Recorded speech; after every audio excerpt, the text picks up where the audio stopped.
continue with that story. Civil society organization My Vote Counts has raised concerns about the progress of the Electoral Amendment Bill in Parliament. The organization and others have written to Parliament's Portfolio Committee on Home Affairs. Let's hear now more from them about what their concerns are. And we are joined by Electoral Systems researcher Letlhogonolo Letshele. Thank you very much, Letlhogonolo, for your time here on eNCA. I'm sure you heard and you were privy to the conversation between myself and Mr. Pillay. In your letter to the chairperson of the Portfolio Committee, you say that you're concerned about the process being too hasty. He says that they've taken every step necessary and, according to the law when it comes to the public engagement. What's your response to that? Thank you so much for having me. Our concerns are really about the entire electoral amendment process. What we are essentially saying is that a lot of civil society organizations, as well as academics and experts, did make submissions to the MEC, which was a body established just to hear, sort of the options that we wanted to change the electoral system. So in that report, the majority report was that there was a keen interest in changing the electoral system to sort of a constituency-based. But what happened is that when the bill was introduced in Parliament, the minister went with the minority report, which was to just make cosmetic changes to the system. So that is our main concern. The second concern is that there was a parliamentary process that started around March earlier this year. So the purpose of that process was to engage with the public about the contents of that report and also engage the public about the bill that's currently tabled. But the public consultations were not sufficient. People were not prepared, and there really wasn't consensus from the community. So what happened is that the Parliament, regardless of that, went ahead and still, tabled a bill that really was not informed by public opinion. And when you talk about the minister, when he presented the amendment bill to Parliament, going with the minority report, you're talking about his ministerial advisory committee report, if I'm correct. So what is it exactly that you were calling for compared to what the ministerial advisory committee was calling for that would make it a difference, at least when we come to 2024?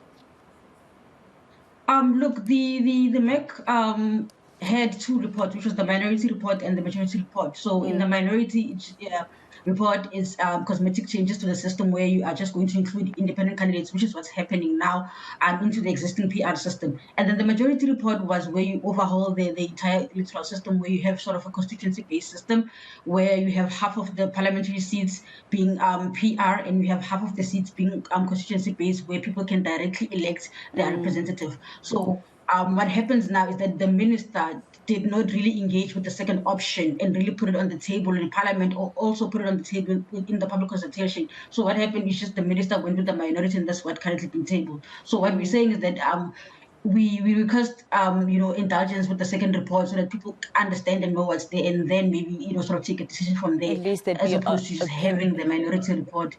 Yeah, at least there'd be options that the public would be aware of, and I think that's quite important. So are you thinking that this might lead to litigation if you are continuously ignored? I mean, in your letter, you even basically call the minister arrogant.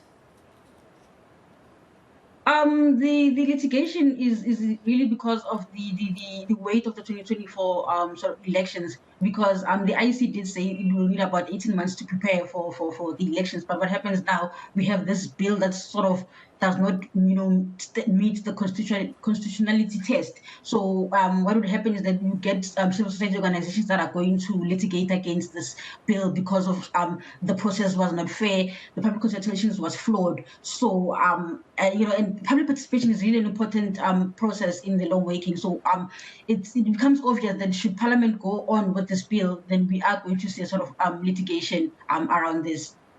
Are you welcoming at least of the decision by the Parliamentary Committee to listen to the IEC in terms of not being able to implement this cooling off period?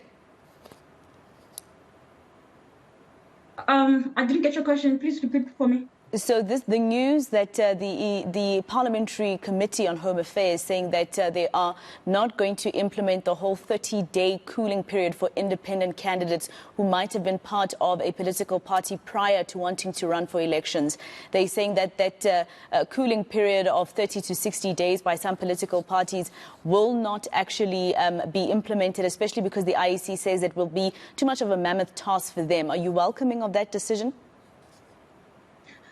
I think those are some of the technicalities that really are the prerogative of the portfolio committee to decide on. But I think it kind of makes sense because what the cooling period was doing is that, really restricting independent candidates to be able to contest that 3 months period before the election coming off from political parties. So I think it sort of makes sense to really have independent candidates being able to do that in that space. I mean, it happens that you come out of a political parties 2 months before, but I mean, you still can make it, like, if you do have a constituency and there are people that are backing you, I think you should not be restricted to, the bill, in terms of that you are not able to contest, or really, actually not even contest, but really campaign during that period. I think it sort of makes sense. All right. Thank you so much, Letlhogonolo, for speaking to us here on All Angles.